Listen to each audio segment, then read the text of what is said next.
السلام عليكم ورحمة الله.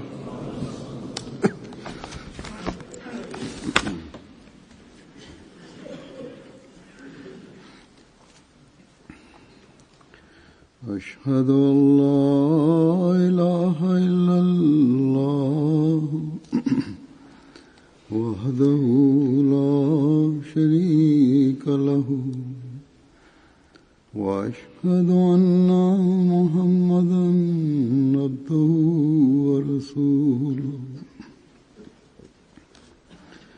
أما بعد فأعوذ بالله من الشيطان الرجيم بسم الله الرحمن الرحيم الحمد لله رب العالمين الرحمن الرحيم مالك يوم الدين إياك نعبد وإياك نستعين اهدنا الصراط المستقيم صراط الذين أنعمت عليهم غير المغضوب عليهم ولا الضالين.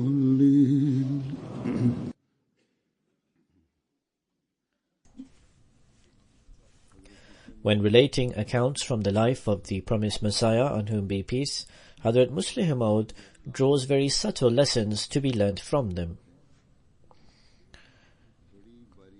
These guide a mu'min, a true believer, to the correct path of faith. They also enable a mu'min to recognize the true essence of the religion and Allah the Almighty and attain proper insight of it.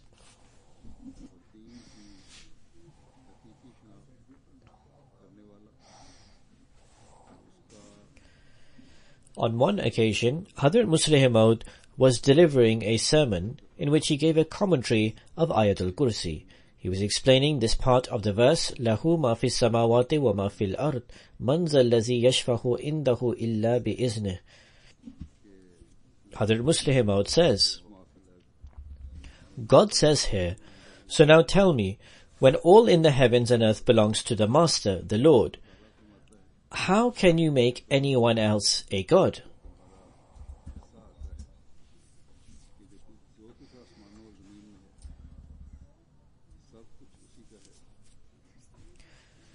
People say they worship none save Allah.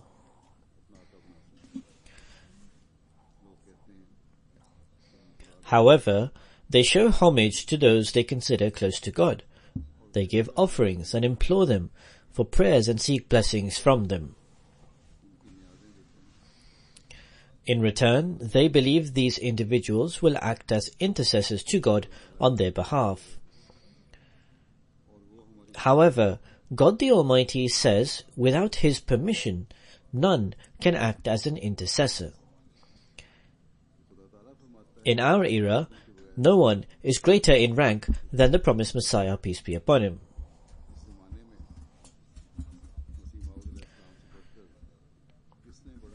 Once Abdur Rahim Khan, the son of Nawab Muhammad Ali Khan, was very ill. The promised Messiah, peace be upon him, prayed for the son and received a revelation. He will not be saved. The promised Messiah, peace be upon him, thought, Nawab Sahib has left everything and come to Qadian. And if his son died, it may become a trial for Nawab Sahib.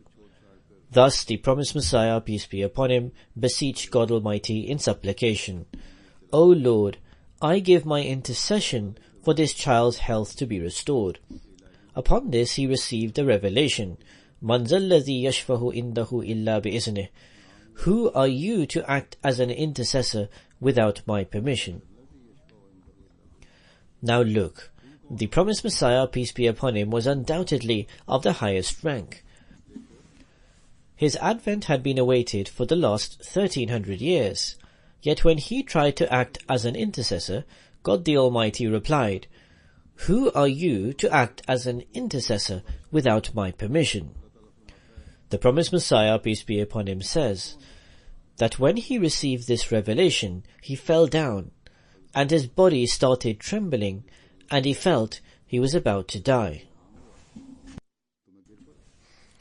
Hazrat Musleh Maud says, overcome in this state, God Almighty revealed to the promised Messiah, peace be upon him, "Very well then, we give permission for the intercession." Thus the promised Messiah, peace be upon him, gave his intercession, and Abdur Rahim recovered to good health.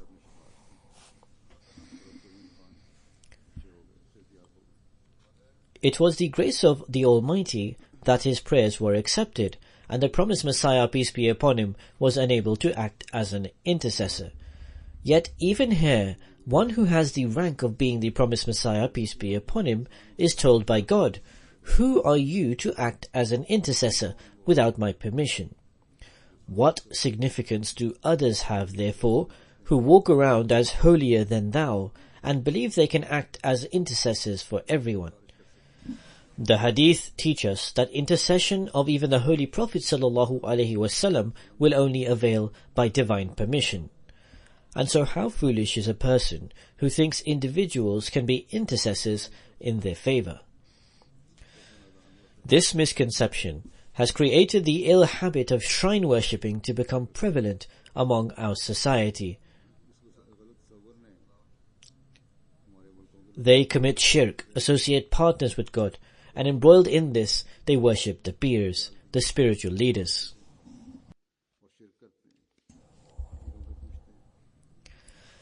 Every Ahmadi should remember that Allah the Almighty said to the Holy Prophet ﷺ that even his intercession would only be allowed by the permission of Allah alone. Let us now look at how Allah the Almighty displayed astonishing manifestations of his might in support of the promised Messiah, peace be upon him. Hazrat Musleh Maud, citing an example of this, relates, once the promised Messiah, peace be upon him, complained of a severe cough. He would stay awake all night to take care of his son, Mubarak Ahmad, who was his youngest son. I would sleep in those days at around midnight and wake up very early.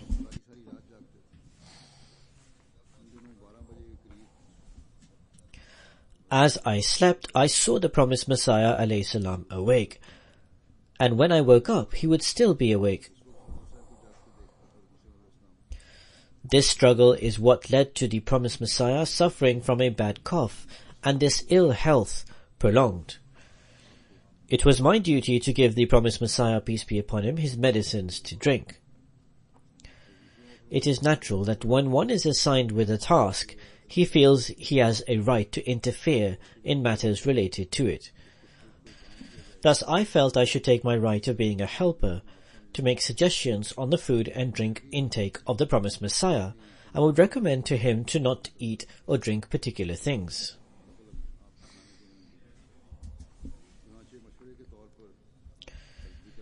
Remedies prepared by Hazrat Khalifatul Masih I, may Allah be pleased with him, and also allopathic medicines were used. However, the promised Messiah's cough worsened.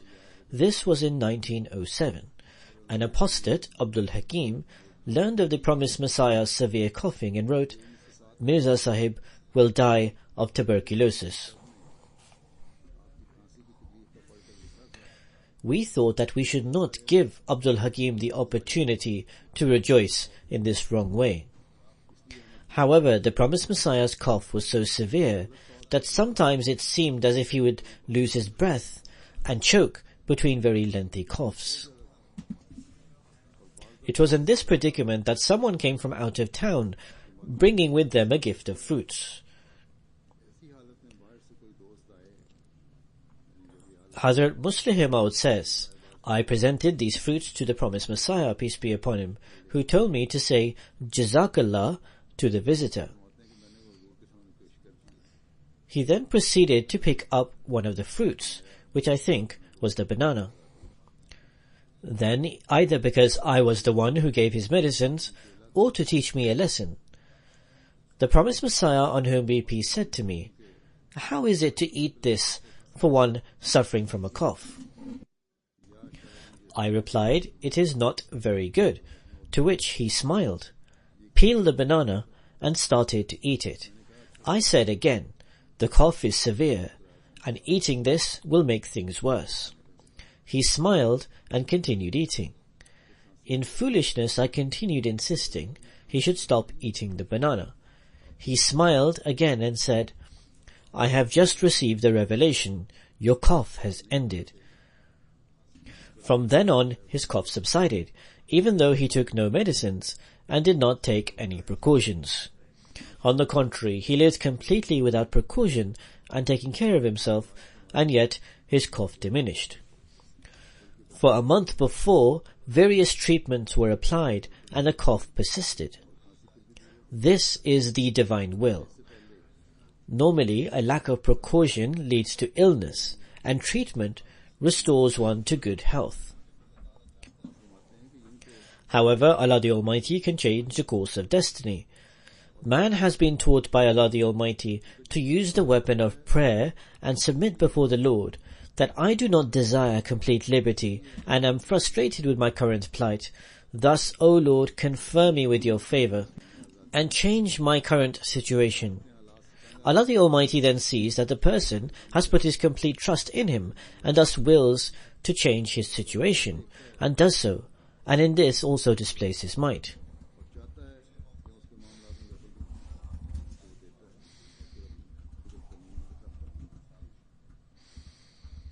After relating this incident, Hazrat Muslih Maud related another faith-inspiring account with reference to Lake Ram, and says, "The incident of Lake Ram can also be presented in light of the fact that when Allah so wills, He can make a person ill despite having all facilities to good health." The promised Messiah, on whom be peace, had been given a revelation by Allah the Almighty that Lake Ram would perish on the second day of Eid within 6 years. It is not difficult for an individual to protect and secure himself for a few days every year in a 6-year period. And he had recourse to making special provisions for his personal safety in this short period of time.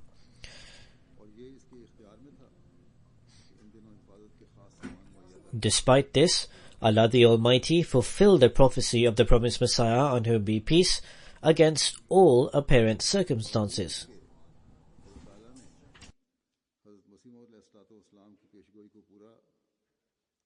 Lake Ram perishing was decreed for the 6th of March. On the 1st of March, Lake Ram was summoned to Multan by his organization, where he delivered 4 lectures until the 4th of March. He was then sent a telegram instructing him to reach Sakkar. However, as plague had broken out there, the Arya Samaj of Multan prevented him from travelling there. Lake Ram then prepared to go to Muzaffarabad. However, it is unknown why he instead returned straight to Lahore, where he arrived on the afternoon of the 6th of March. Had he not returned on this day, the prophecy would have remained unfulfilled. Although he could have stayed outside of Lahore, he returned at the appointed time and was murdered.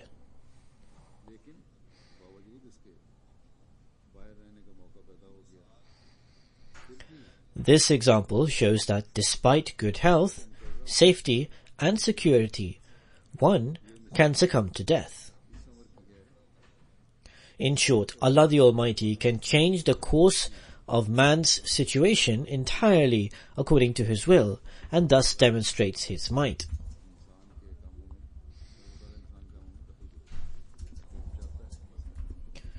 Mention has already been made of Sahibzada Mirza Mubarak Ahmed Sahib. Taking care of him had a detrimental effect on the health of the promised Messiah, on whom be peace. But he had great love for this son. Hazrat Muslih Maud, may Allah be pleased with him, relates, Our youngest brother's name was Mubarak Ahmed, whose grave rests to the east of the Promised Messiah's grave in Bahishti Maqbara. Mubarak Ahmed was very dear to the Promised Messiah. Hazur says, how dear was this son to him, and how did he take care of him? Hazrat Musleh Maud relates, I remember we were small and fond of rearing chickens. Some I reared and others by the late Mir Ishaq Sahib and Mia Bashir Ahmed Sahib. In our childhood enthusiasm, we woke early and opened the cage, counted the eggs, and would boast to one another which one of our chickens had laid the most eggs. The late Mubarak Ahmed would also join in this fun with us. One day, however, he fell ill. A lady from Sialkot would come to help look after him, whom we called Dadi or grandmother. Others too would call her by this name. Hazrat Khalifatul Masih I would get very annoyed by this. However, there was no other way to identify with the lady. Hence, Hazrat Khalifatul Masih I would instead call her Jug Dadi, grandmother common to all. When Mubarak Ahmed fell ill, this grandmother said the reason was because he was always around the chickens where there is filth. Upon hearing this, the Promised Messiah, on whom be peace, said to Hazrat Amma Jan, the blessed wife of the Promised Messiah, to inform him how many chickens there were, to give the children money for their value, and to sacrifice the chickens to eat.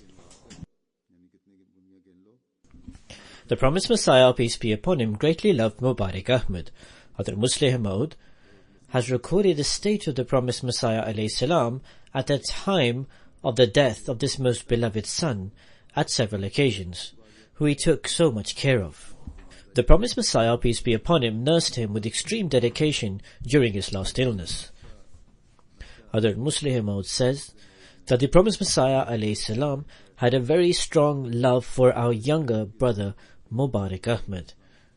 When he fell ill, the Promised Messiah, peace be upon him, dedicated so much time and energy to his treatment that everyone thought that his death would be a great shock to the Promised Messiah, on whom be peace. Hazrat Khalifatul Masih I was a very valiant and courageous person. The day Mubarak Ahmed died, Hazrat Khalifatul Masih I came to visit him after leading the dawn prayers, the Fajr prayers. Hazrat Musleh Maud says that his role at the time was to look after Mubarak Ahmed and gave him his medication on time.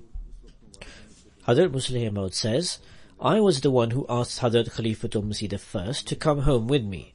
There were other people at home at the time, including Dr. Mirza Yaqub Ahmed and probably Dr. Khalifa Rashiduddin Sahib. When Hazrat Khalifatul Masih I came to see Mubarak Ahmed, the Promised Messiah, peace be upon him, told him that the boy looks better now. He is sleeping. While in fact, these were the final moments of his life. Hazrat Musleh Maud says that when he arrived with Hazrat Khalifatul Masih I, Mubarak Ahmed was lying down with his head towards the north and feet towards the south. Hazrat Khalifatul Masih I stood on his left side and felt for the pulse in his wrist. He could not feel the pulse. At this he asked the Promised Messiah to get some mushk. Then he tried to feel for the pulse near the elbow, but no pulse was there either.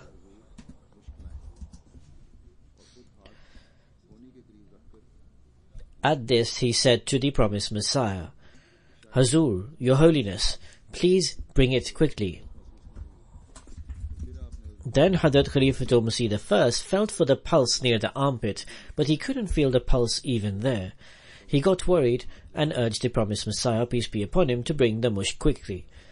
During this time, the Promised Messiah, peace be upon him, was opening the locked case with the key. Hazrat Maulvi Sahib anxiously asked for the mushk for the last time. He was overwhelmed with the thoughts that the death of Mubarak Ahmed would be extremely distressing for the promised Messiah, on whom be peace. Hazrat Khalifatul Masih I was a strong person. Despite that, the thought of impending death of Mubarak Ahmad shook him off his feet, and he had to sit down on the floor. He was hoping that possibly the heart of Mubarak Ahmad was still beating, and it may be possible to revive the heart with the use of the mushk. But the urgency in the tone of the voice of Hazrat Khalifatul Masih I made it clear that he was not very hopeful about this. When the promised Messiah, peace be upon him, heard the distressed voice of Hazrat Khalifatul Masih I, he realized that Mubarak Ahmad was about to pass away. He stopped unlocking his case and said, "Maulvi Sahib, if the boy has passed away, then why are you getting so distressed? He was a trust from our God to us, and now God has taken his trust back. So who are we to complain about this? Perhaps you feel that because I have taken so much care of him, I will be in greater distress. Serving him was my obligation, which I have fulfilled. Now he has passed away, we are fully content with the will of God the Almighty." There and then he started writing letters to his acquaintances. Hazrat Muslih Maud says that close to the cabinet for the medicines there were some postcards. So instead of looking for the medicines, the promised Messiah, peace be upon him, took out the postcards and started to write to his close friends to inform them about the death of Mubarak Ahmad. The promised Messiah said that Mubarak Ahmad was a trust from God who has been taken back to him. This is the duty of a true believer, that he serves others for as long as he can, and regards this as a matter of great virtue for himself. And when the will of God takes its course, a true believer does not get upset. He regards this as an opportunity to serve others. However, those who become anguished and distressed at such occasions suffer in this world and in the next as well. Who could be more unfortunate than the person who suffers twice, once in this world and then in the next?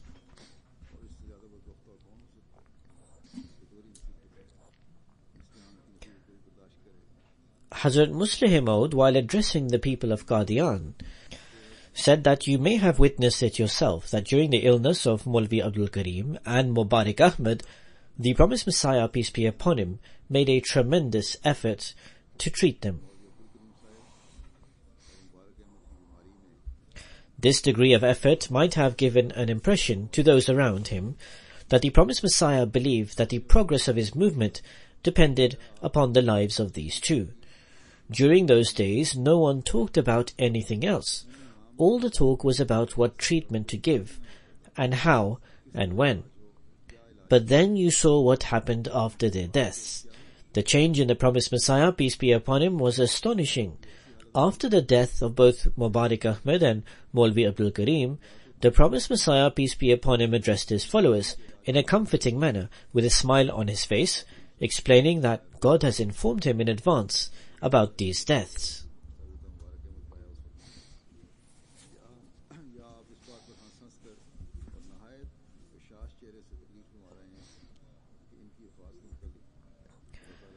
Hazrat Muslih Maud also quotes an incident that after the death of Mubarak Ahmad, the promised Messiah came out of the house and sat among the people who had gathered outside. He addressed them by saying that this is a trial from our God. The people of our community should not get distressed over such trials and tribulations. Then the promised Messiah said that he had a divine revelation about Mubarak Ahmad, that he would be called away at a very young age. In fact, we must cherish his death, as we have witnessed the fulfilling of a divine sign. Hazrat Muslih Maud said, if any of our brothers, sons, or relative were to die, and there was a divine prophecy informing us of their death, then along with the inevitable sadness associated with their death, we will also feel gratified. We will not feel gratified because we don't care about them. Indeed, they mean a lot to us. But God means even more to us. Therefore, it is not possible for us to ignore a sign of God.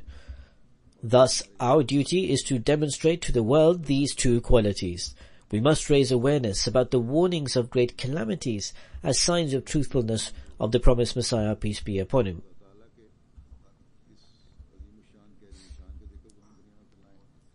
At the same time, we should help those who are injured and are suffering through these calamities. That is to say that those affected by these disasters are indeed our own brethren. They are dying as a result of the divine signs of calamities that have been prophesied by the promised Messiah.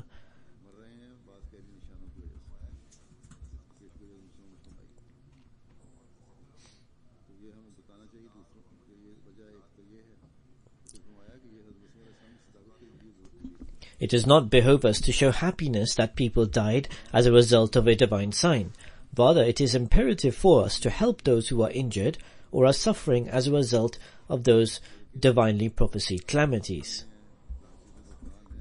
This will make clear to the world that we are not afraid to face any taunts or difficulties as the result of publicizing the divine warnings of calamities, and this world does not have a greater well-wisher than us. With the grace of Allah the Almighty, the Ahmadiyya Muslim community helps the people in need everywhere. If we demonstrate both of these qualities, then God would also show two of His favors upon us. Firstly, the blessings that comes from the heavens, and secondly, the favor that appears on this earth. So all these incidences bring to light the true character of the promised Messiah, peace be upon him. He showed total dedication to the treatment of his son and his close colleague, but when nature took its course, he showed elation at the fulfillment of divine signs, and did not show any distress. When the divine decree came to pass, he reacted as if nothing had happened. He also enthused the members of this community to do their utmost to turn their attention to Allah the Exalted and aim to gain the best objective in life.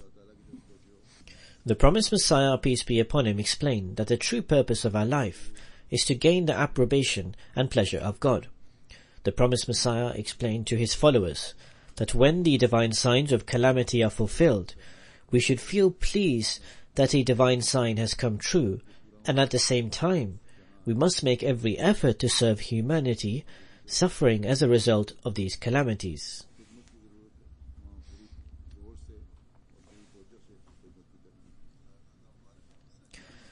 Hazrat Muslih Maud says that Sahibzada Mubarak Ahmed was an extremely intelligent child. I will endeavor to explain it with an example of feelings and emotions. Those who have seen the promised Messiah, peace be upon him, know that the promised Messiah, peace be upon him, deeply loved Mubarak Ahmed. There are many reasons for this. Firstly, Mubarak Ahmed was weak and generally suffered from ill health. Because of that, the promised Messiah paid him special attention. And indeed, if you give someone special attention, you end up developing a special love for them. Secondly, he was the youngest. Despite his tender age, he was very intelligent and capable. This was the reason that the promised Messiah used to love him so much. Mubarak Ahmed was only 7 years old and was able to write poetry. It is quite an accomplishment to become a talented poet at such a young age. One example of his high intellectual capacity and memory is that once the promised Messiah, peace be upon him, was writing a poem and asked all his children to find the words rhyming with Yahi hai. Mubarak Ahmed found the most of the rhyming words. These were of very good quality.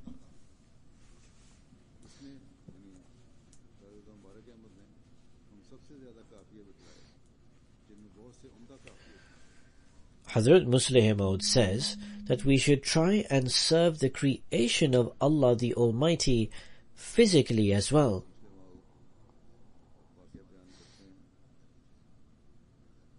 This will reflect the divine attribute of Rabubiyat in us.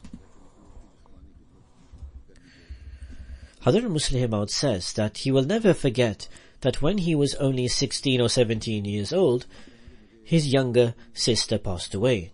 She was only a few months old. She was taken to be buried in the graveyard where the Ahrar insisted that Ahmadis cannot be buried. After offering the funeral, the promised Messiah, peace be upon him, lifted the body of the little girl. At this, Mirza Ismail Beg Sahib, a local milkman, came forward and requested to help the promised Messiah, peace be upon him, to carry the body. At this, the promised Messiah, peace be upon him, said to him, "She was my daughter, and the last physical service I can offer her is to carry her to her grave. I will carry her to the grave myself." Reflecting on this incident, Hazrat Muslih Maud said that we should try and mirror the attribute of God, Rabbul Alameen, in our personalities. It is important to serve the creations of God physically. If you give away all your belongings and income for the propagation of Islam, then you will become an image of the divine attribute of Malik. But in order to become the reflection of the Rabbul Alameen, it is required that you work with your hands and are always ready to serve those in need.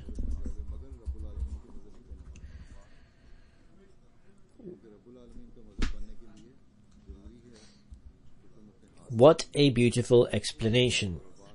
In order to become the image of the divine attribute of Rabbul Alameen, it is crucial that we work with our hands and serve not only our own, but others as well.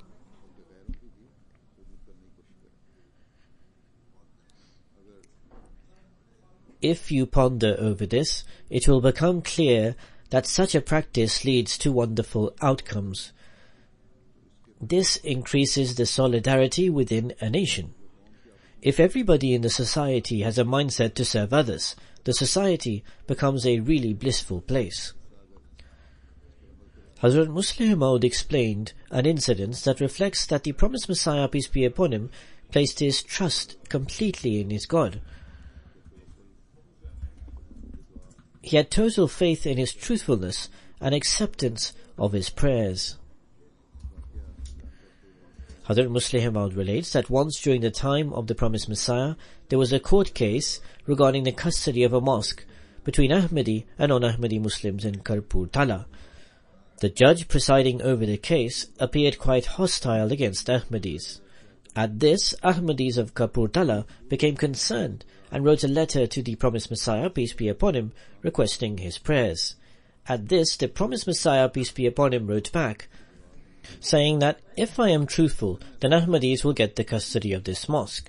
Nonetheless, the judge continued his hostile manner, and finally he wrote his judgment against the Ahmadis. The next day, the judge was getting ready to go to the court to declare this judgment. He asked his servant to help him get his shoes on. The servant helped him to get his boot on one foot, and as he was putting the boot on the second foot, the servant heard a thud. He looked up and found that the judge had passed away of a massive heart attack. Then another judge was appointed, who changed the judgment in favor of the Ahmadis. This was a great sign for the people of our community and consolidated their faith immensely. Indeed, this is the practice of Allah the Exalted, that through His prophets He gives the news about the future as prophecies, and when the believers see these prophecies come true, this enhances their faith. Indeed, it was a result of the prophecies regarding the future that made people believe in the Holy Prophet sallallahu alaihi wasallam. His followers excelled in resolve and courage. Generally, people get afraid when they face death, but if the companions of the Holy Prophet sallallahu alaihi wasallam had a chance to sacrifice their life in the cause of faith, they express extreme delight. Some of them have known to have said, "By God, who is the master of the Kaaba, I am triumphed." Hazrat Muslih Maud also explained the instance when a kashf, a vision of the promised Messiah, peace be upon him, was fulfilled within minutes. Hazrat Muslih Maud explained, sometimes one is shown a vision from the divine while wide awake. This vision does not need an interpretation, as it comes true exactly as it has been shown in the divine experience. This vision comes true as clearly as the morning sun rises. Indeed, we have many examples in the life of the promised Messiah, peace be upon him, of this kashf, or vision. Hazrat Musleh Maud says that once the promised Messiah, peace be upon him, saw a kashf that her younger brother has fallen close to a chatai, a woven mat, and has sustained many injuries. Within 2 or 3 minutes of this vision, Mubarak Ahmad, who was standing next to the chatai or the woven mat, slipped and was injured, and his clothes were soaked in blood. Then, to explain the state of the early years in Qadian and the progress of the Jamaat in Qadian, Hazrat Musleh Maud said that there was a time that the promised Messiah, peace be upon him, did not even have one person with him. Then his followers increased in number to thousands, and now they are in hundreds of thousands. Then there was a time when there was no one in Punjab who believed in the promised Messiah, peace be upon him, and now Ahmadis have spread not only in India, rather in all continents of the world. If the world does not believe in the promised Messiah, peace be upon him, and the Jamaat, where did all these people come from? And now entire countries are converting to Ahmadiyyat, or Ahmadiyyat is being spread there.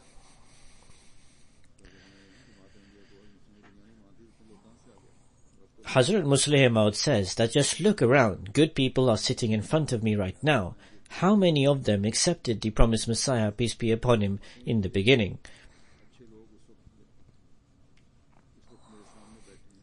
I think that there are very few people in this gathering who saw the promised Messiah, peace be upon him. The majority of those sitting here saw his picture. Then there are also those who saw the promised Messiah, peace be upon him, but never got a chance to benefit from his company. And there are very few, probably not more than dozens, who heard him speak, and they got a chance to benefit from his company. But where did these people come from? Hazrat Musleh Maud says that my birth and the Bed, the oath of allegiance, almost happened simultaneously. In my childhood, when I reached an age of consciousness, it was that time when a few years of propagation or tabligh had passed. But I remember that only Hafiz Hamid Ali Sahib accompanied the promised Messiah, peace be upon him, in his morning walks. Hazur says that only 2 people were there. Hazrat Musleh Maud says, once the promised Messiah, peace be upon him, visited a particular location in Qadian.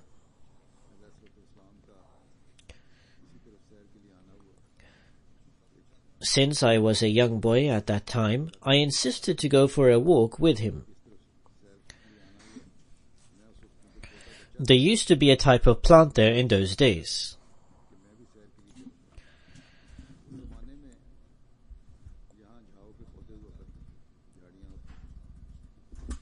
It is the same area where Talimul Quran High School Boarding and Mosque presently stand. This entire area was filled with this type of plant, and other than this type of plant there used to be nothing else there. The promised Messiah, peace be upon him, came to this location for a walk and brought me along him when I insisted. But after walking a little distance, I created an uproar that I was tired, due to which the promised Messiah and Hafiz Hamid Ali Sahib took turns to carry me.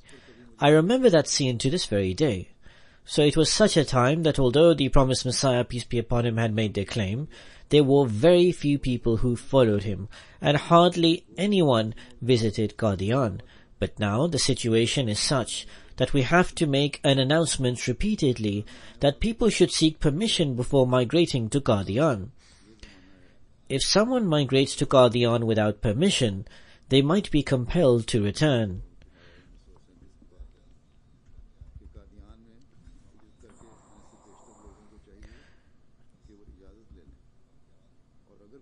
Hazrat Musleh Maud said this in 1937. Therefore, these incidents are most definitely a source for increasing our faith and conviction. May God the Almighty increase our faith and conviction, and may we all become useful individuals for the Jamaat. After prayer, I will also offer one funeral prayer in absentia, which is for respected Naseem Mahmood Sahiba, wife of Mahmood Ahmad Shah Sahib of Karachi. She passed away due to cancer on 27th April 2015 in Karachi. She was 58 years old. Inna lillahi wa inna ilayhi raji'un. Her father accepted Ahmadiyyat during the tumultuous period in 1953. He did some personal study after an incident during this time and accepted Ahmadiyyat. Opposition opens up many ways towards progression of the Jamaat. The incident was as follows. Respected Malik Muhammad Rafiq Sahib was serving in the Pakistan Air Force. When he left for Karachi from Lahore, a congregation of Maulvis took some train from Rawalpindi. This incident is from 1953, when the first disorder against Ahmadis took place in Pakistan. The congregation of Maulvis got on the train from Rawalpindi and stated that we are going for jihad and we will not rest until we efface Qadianiyat from this country. He says that other than Muhammad Rafiq Sahib and his fellow officer, not one Maulvi presented the ticket when the ticket inspector asked for it.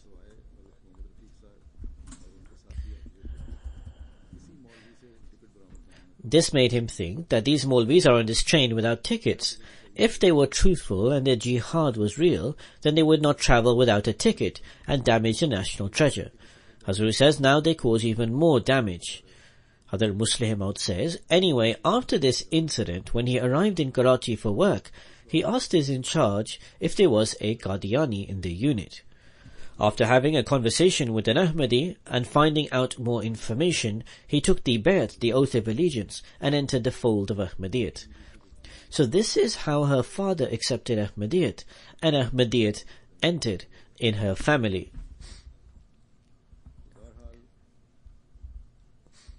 The deceased was involved in a department of teaching from 1987 until present. God the Almighty granted her immense ability to serve the Jamaat from 1997 until her death. She had the opportunity to serve as local Sadr Lajna twice, from 1997 till 2005 for 8 years, then from 2007 till 2013 for 6 years. Then she was elected as the coordinator of auxiliaries. She was an Amla member of the district of Karachi, and by the grace of Allah the Almighty, she continued to serve in this position. She is also a Musia. Other than her husband, respected Mahmud Shah Sahib, she left behind 2 sons and 2 daughters. Both her sons are missionaries. Hafiz Sayyid Shahid Ahmed Sahib, who is in Nigeria, and the other son is respected Hafiz Mashood Ahmed Sahib, who is serving in Jamia, UK. He could not even attend his mother's funeral.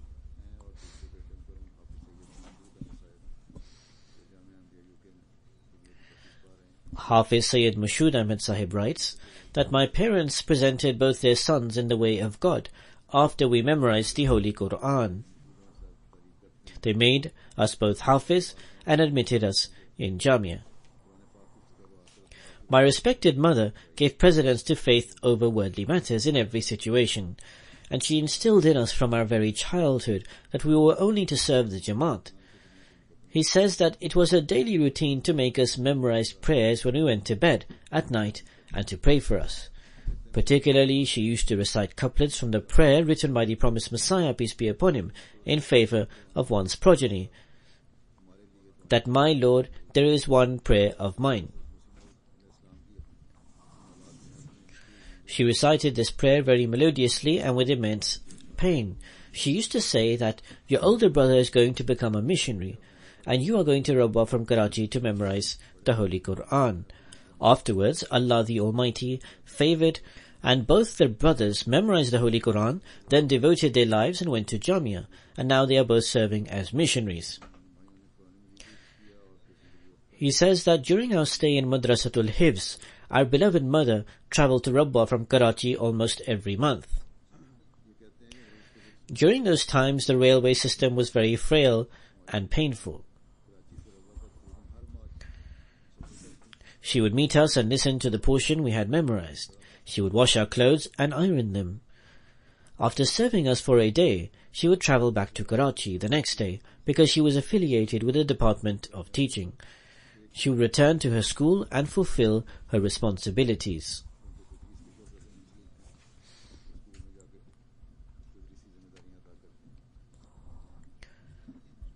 He was visiting her just recently. He could not attend her funeral, but he met her during her sickness. He says that, "I was visiting her recently and she was sick. When I went there, she said that I always pray to Allah the Almighty that, O my Master, do not make me a trial for my sons who are life devotees." A prominent aspect of her life was that she used to help a lot in resolving marital disputes and issues related to the marriage of the children of her relatives and also non-acquaintances. She had immense passion, and by the grace of Allah the Almighty, the compassionate relationship she had with the Jamaat and Jamaat members only for the sake of Allah was unique and very magnificent. May Allah the Almighty raise the status of the deceased, and may He grant her progeny to continue her virtuous deeds, and may He make them heirs of her prayers.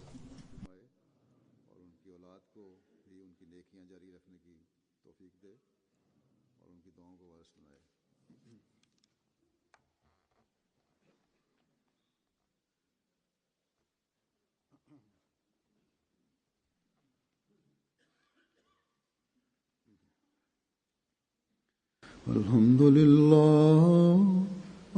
لله نحمده ونستعينه ونستغفره ونؤمن به ونتوكل عليه ونعوذ بالله من شرور أنفسنا ومن سيئات أعمالنا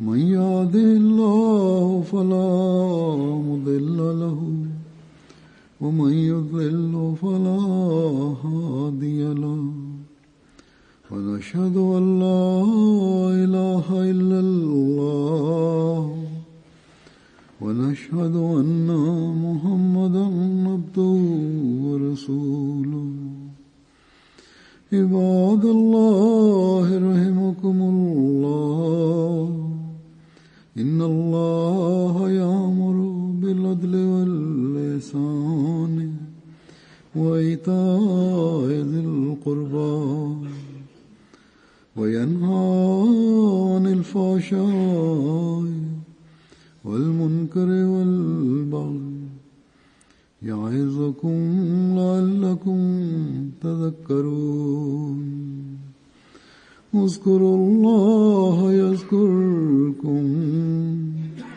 وادعوه يستجب لكم ولذكر الله أكبر